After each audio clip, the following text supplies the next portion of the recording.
안녕하세요, 한교돈이다. 한량입니다. 자, 제가 어제 중고나라에 물건을 팔았다가 구청에서 연락을 받았다라는 영상을 올렸습니다. 제목이 이렇죠. 중고나라에 물건 팔아 입금을 받았더니 구청에서 이거 무슨 돈이냐라고 전화 오는데 혹시 문제가 되나?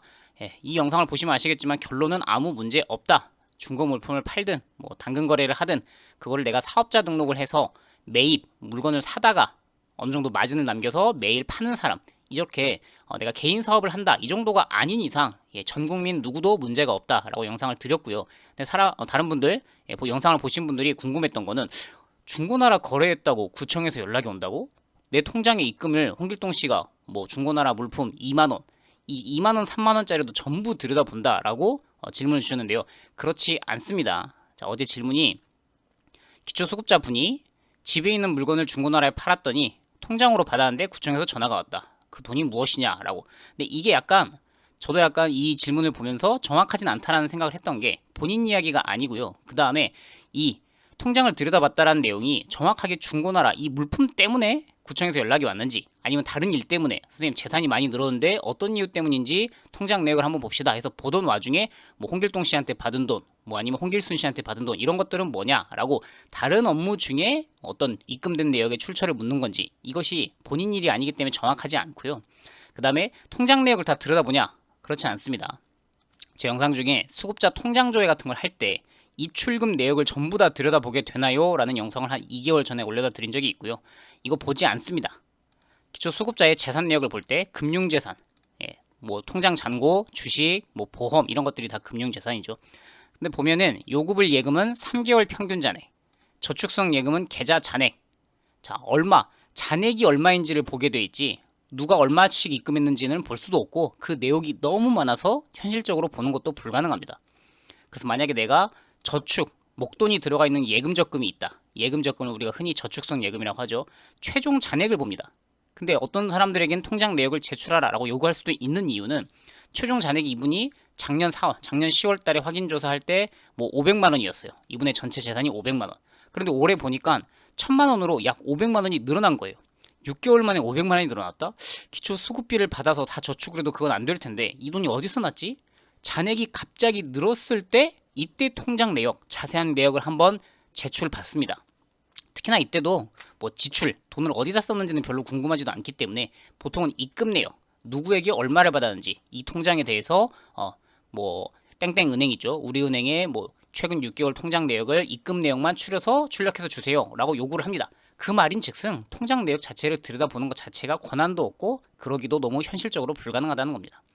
요구불 예금, 입출금 통장은 돈이 왔다 갔다 하기 때문에 최종 잔액으로 보지 않고 은행에서 알아서 최근 3개월 평균을 내서 구청에 전달합니다. 그렇기 때문에 내가 잔액이 갑자기 늘었다. 그런 경우에 이제 구청에서 연락이 와서 내역을 한번 보자라고 요구를 하는 거지 자동적으로 누구에게 내가 중고나라에 2만 원을 팔았더니 구청에서 이걸 보고 연락이 왔네. 그런 경우는 없는 게 맞습니다. 1년에 2번 확인 조사를 하죠. 4월, 10월에. 그래서 당연히 이런 분들도 있었어요. 중고물품 하나 팔았다고 입금됐는데 그게 무슨 돈인지 출처를 묻는 전화가 온다? 이게 처음 알게 된 사실. 이거 자체가 약간 사실을 왜곡하는 내용이 있어서 좀 정정해 드리는 겁니다. 중고물품 팔았던 것 자체가 문제가 되지도 않고 2만 원, 3만 원, 10만 원, 아니면 조금 더 고가라서 핸드폰을 팔아서 한 50만 원 그걸 팔았다 해서 그 금액이 늘어났다는 이유로 구청에서 전화가 오진 않습니다. 그건 기초수급자라 해도 마찬가지예요. 근데 다만 기초수급자 분들 중에 중점관리 대상에 등록된 분들이 있을 겁니다. 시군구, 읍면동, 여러분의 구청이나 주민센터에는 이분 조금 수상한데 의심된다라는 사람을 중점관리 대상자를 선별해서 유형별로 등록을 하게 돼 있어요. 누구랑 같이 사는 것 같은데 안 사는 것처럼 한다. 사실혼, 기초수급자는 이성 배우자 이런 분과 혼인신고를 하지 않더라도 살기만 하면 가구를 합쳐야 되는데 신고를 안 하면 이것도 부정수급이 되죠. 또는 위장이혼, 경제적인 이유 때문에 내가 나라도 도움받기 위해서 실제로는 같이 살면서 이혼한 것처럼 꾸민다. 자동차 명의 다른 사람 거 타고 다닌다. 소득재산이 있는데 숨긴다. 부양의무자가 있음에도 빠뜨렸다. 그 다음에 1인 단독 가구는 자동으로 그냥 중점관리 할 수도 있고 그 다음에 보장기간이 당신은 이만큼 소득이 있습니다. 등록하거나 부양 실태, 자녀가 돌보는 게 분명한데 안 한다고 거짓말을 했다. 기타 부정수급. 만약 이런 분이라면 통장 내역을 이럴 때 확인조사를 할 때마다 좀 수상하다. 그러면 통장 내역 자체를 요구해서 그때부터 들여다볼 수는 있겠죠. 근데 그런 일은 없다. 예, 아까 그 질문자님이 여기서 보셨던 통장으로 받았다는 이유로 구청에서 전화 왔다. 이것 때문에 전화 왔을 리는 없습니다. 잔액이 급격하게 늘어서 6개월 사이에 500만 원이나 넣으셨다고요? 그럼 한번 입금 내역을 한번 주세요. 그래서 그걸 보면서 이때 받은 돈은 무엇나요? 이것은 언제 들어온 건가요? 이건 무엇 때문에 받은 돈인가요? 이렇게 물어보는 도중에 중고물품 팔아서 들어오군요. 이렇게는 물어볼 수 있다는 겁니다. 자, 이분이 맞죠? 큰 돈이 입금돼서 뭔가가 떴어. 이분 좀 수상하다. 그렇기 때문에 수백 명을 일일이 감시하는 그런 체계도 없고 그런 인력도 없습니다. 그게 뭐 해야 된다, 하지 말아야 된다는 의견이 있을 수 있지만 현실적으로는 그렇지 않다. 그리고 아예 이런 분도 경험담을 주셨어요. 구청 생활보장과 아예 기초수급 업무를 하고 있는 부서죠. 15년째 근무 중인 공무직, 공무원 옆에 같이 근무하시는 업무는 같습니다. 신분이 조금 다를 수 있어요. 공무직 분이 자신의 경험담을 주셨어요. 위와 같이 당근에서 물건을 팔았는데 구청에서 연락이 오더라는 처음 듣는 얘기다. 이건 말이 안 된다는 거죠. 당근에서 물건을 팔았다고 해서 저희한테 판매 자료라든지 이런 게 내역이 넘어오지 않는다. 그렇죠. 당근 거래를 정부에서 수집하고 있는 것도 아니고요. 수급자의 소득에 관해서는 국세청에서 먼저 관할하고 시스템에서 이 사람 소득이 늘어났다. 그러니 수급비에 반영한다. 그리고 1인 생계급여 기준을 보더라도 당근에서 물건을 파는 건 생활 필수품에 들어가는 종목이며 이건 재산 처분이나 소득으로 보질 않는다. 예, 맞죠. 또한 구청에서 수급자 통장에 모르는 돈이 들어왔다 해서 전화 왔다는 말은 원칙적으로 있을 수 없다. 왜 그러냐? 구청 직원은 수급자의 통장 내역을 들여다볼 수 없으며 아까 근거 보여드렸죠. 통장 내역을 요구하는 게 아니라 최종 잔액과 3개월 평균만 보도록 이 지침, 법에 명시가 되어 있습니다. 그래서 통장 내역을 들여다볼 일 자체가 없다. 볼 수 있는 권한 및 시스템이 있지 않습니다. 그런 매뉴얼 또한 전국 어디에도 없습니다. 자, 이분도 매년 교육을 받기 때문에 전국에 있는 매뉴얼이 다 똑같다.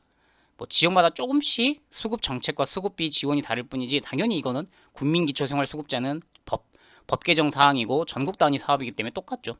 따라서 당근에서 물건을 팔았는데 구청에서 무슨 돈이냐 그 전화가 왔다는 말은 조금 질문을 하기 위해 부풀려진 것처럼 보인다.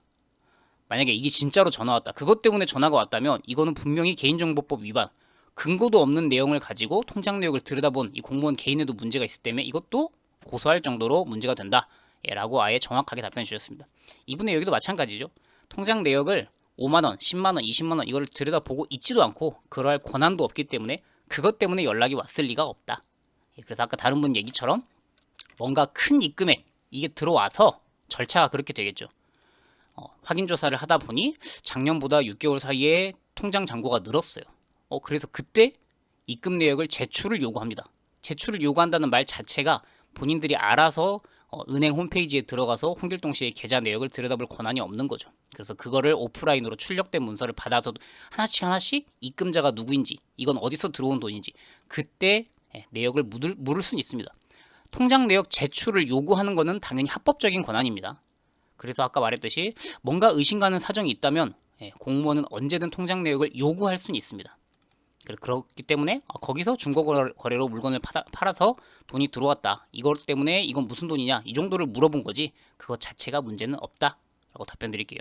어제 중고나라 거래 관련해서 영상을 올려드렸는데 이것 때문에 이걸 들여다본다고 조금 파시즘, 공산국가, 감시국가 이런 거 아니냐 라는 질문이 있는데 좀 법정 근거가 충분히 있고 어떠한 경우에 들여다보는지 자세히 설명드렸습니다.